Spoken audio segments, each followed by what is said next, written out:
بسم اللہ الرحمن الرحیم۔ ایک ظالم جادوگر اور اس کے کیے ہوئے سخت جادو کا حیرت انگیز توڑ۔ ایک شخص اور ان کی بیوی پر کسی جادوگر نے انتہائی سخت جادو کا وار کیا۔ یہ جادوگر اس جادو پر باقاعدہ پہرا بھی دیا کرتا اور کسی عامل کو اس کا توڑ نہ کرنے دیتا۔ وہ شخص کی بیوی کے یہاں اول تو حمل ہی نہ ٹھہرتا، اور اگر ٹھہر بھی جاتا تو حمل ضائع ہو جاتا۔ اگر کسی طریقے سے 9 ماہ پورے ہوتے تو بچے کی پیدائش مردہ حالت میں ہوتی۔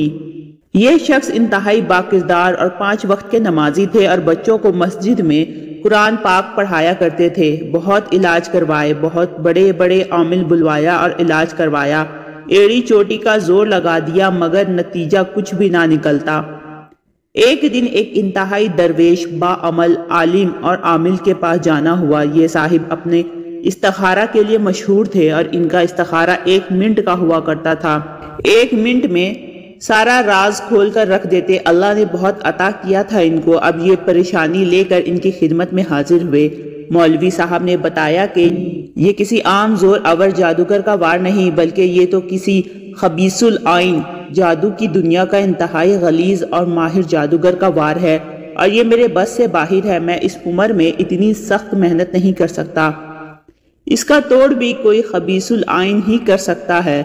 یہ صاحب چونکہ مجبور تھے، اس لیے پوچھنے لگے کہ کچھ تو حل ہوگا۔ مولوی صاحب فرمانے لگے کہ سندھ کے فلاں علاقے میں فلاں جگہ پر ایک گاؤں کے باہر اسی خبیث العین نے ان دنوں ڈیرا لگایا ہے، تو فوراً اس کے پاس چلا جاؤ۔ اب کیا ہوتا ہے؟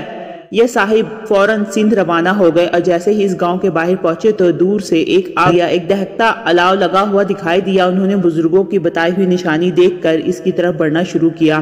دور سے دیکھتے ہیں کہ ایک آدمی آگ کے پاس بیٹھا ہوا ہے اور ارد گرد اس کے ماننے والوں کا جم گھٹا ہے۔ ابھی 1 ایکڑ دور ہی تھے کہ وہ شخص اچھل کر کھڑا ہو گیا اور زور زور سے چلانے لگا کہ وہ دیکھو آ گیا جادو کا ڈسا، وہ آ گیا قرآن پڑھانے والا۔ یہ اس کے پاس پہنچے، اپنا مقصد بتایا۔ اب خبیث العین خوشی سے پاگلوں کی طرح ناچنے لگا۔ اب بولا، جاؤ فلاں کے پاس، فلاں کے پاس یہ گرہ جو لگی ہے کھلواؤ اپنے مولویوں سے۔ غرض اس نے مولوی صاحبان کے ساتھ ساتھ اس صاحب کو بھی برا بھلا کہا اور بڑے بڑے خدائی کے دعوے بھی کیے اور جادو توڑنے سے انکار کر دیا۔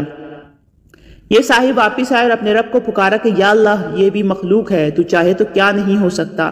یہ ظالم مجھ پر غالب آ گئے ہیں اور ظلم کرنے سے باز نہیں آ رہے، اور رو رو کر اللہ کے حضور التجائے کی۔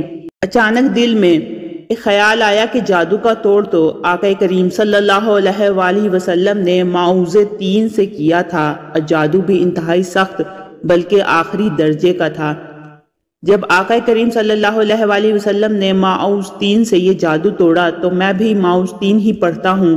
اب انہوں نے اللہ کا نام لیا اور اسی رات سے باوضو ہو کر مسجد میں جا کر معوذ 3 اس جادو کی توڑ کی نیت سے پڑھنی شروع کی۔ یہ پوری رات پڑھتے رہے اور وقتاً فوقتاً دن کو بھی ورد چلتا رہتا، ہر وقت باوضو رہنے لگے۔ غالباً 6 دن رات کے وقت ان کو اونگ آ گئی اور اچانک خون کی پوری بالٹی ان کے اوپر جیسے کسی نے گرا دی۔ یہ بہت پریشان ہوئے، اٹھے، مسجد کے ساتھ ہی کنواں تھا وہاں نہائے دھوئے اور کپڑے بھی پاک کیے، مسجد دھوئی۔ اب سوچا بیوی کی بھی خبر لوں۔ گھر پہنچے تو وہاں بھی یہی حال تھا اور بیوی انتہائی پریشان تھی۔ بیوی کو دلاسا دیا، فرمانے لگے کہ بھلی مانس، اب کچھ ہلچل ہو گئی ہے، انشاءاللہ اب کام بن جائے گا۔ ایک نئے ولولے سے اسی رات سے پھر دوبارہ مسجد میں عمل شروع کر دیا۔ 9ویں دن پھر وہی ہوا، اونگ آئی اور دونوں میاں بیوی پر خون کی بالٹی گرا دی گئی۔ انہوں نے ہمت نہ ہاری اور پڑھنا جاری رکھا۔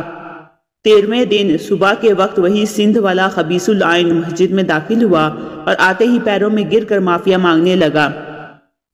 ان صاحب نے اسے بولا کہ تو مجھ سے کیوں معافیا مانگ رہا ہے؟ کہنے لگا کہ اللہ کے واسطے مجھے معاف کر دیجئے، پھر بتاؤں گا۔ انہوں نے معاف کر دیا اور وجہ پوچھی۔ کہنے لگا آپ میاں بیوی پر جادو میں نے کیا تھا، جب آپ مسجد میں عمل کرنے بیٹھے تو میں بھی آپ کے مقابلے پر بیٹھ گیا، اور روزانہ میرا کیا ہوا جادو مجھ پر ہی الٹا چلنے لگا اور میرے موکل میرے دشمن ہو گئے۔ یہ صاحب فرمانے لگے کہ اگر یہ بات تو نے مجھے پہلے بتائی ہوتی تو تجھے میں کبھی معاف نہ کرتا۔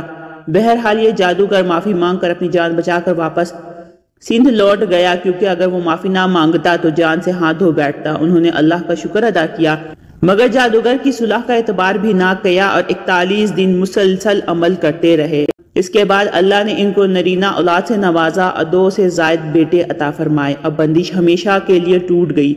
جادو کا حتمی علاج قرآن پاک کی آخری 2 صورتیں جنہیں معوذتین کہا جاتا ہے سحر کے علاج میں مغز کی حیثیت رکھتی ہے، یعنی سورۃ الفلق اور سورۃ الناس۔ انہیں 11 مرتبہ صبح شام پڑھنا چاہیے اور بچوں پر پڑھ کر دم کرنا چاہیے۔ یہ بے نظیر و بے مثال عمل ہے۔ انہیں آیات کے پڑھنے سے پیارے حضور اکرم صلی اللہ علیہ وآلہ وسلم کو جادو سے شفا ملی۔ اس طرح کی مزید انفارمیٹیو ویڈیو کے لیے میرے چینل کو لائک اور سبسکرائب کریں۔ ملتے ہیں نیکسٹ ویڈیو میں، رکھیے گا اپنا بہت سا خیال۔ اللہ حافظ۔